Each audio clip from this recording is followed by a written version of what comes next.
Жұмыртқа сатып алуды ұмытып кеттіңіз бе? Қапа болмаңыз, амалын табуға болады. Мен жұмыртқаның орнын алмастыратын 4 әдіспен бөліскім келеді. Алдымен видеоға лайк басып, каналымызға тіркеліп, қоңырауша белгісін басып қойыңыз.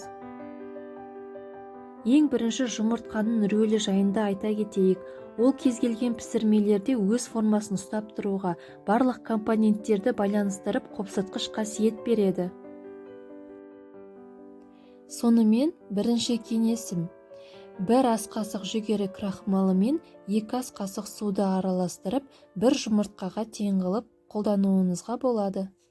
Немесе екінші кеңесіміз: 2 ас қасық жүгері немесе картоп крахмалын құрғақ күйінде қолданасыз. Және үшінші қарапайым кеңесіміз: бұл банан. Жарты банан 1 жұмыртқаға тең. Алдымен бананды 1 келкі қылып езіп алып қолданғаныңыз жөн. Келесі төртінші кеңесіміз: 2 шай қасық қопсытқыш, 2 шай қасық су және 1 ас қасық сұйық май.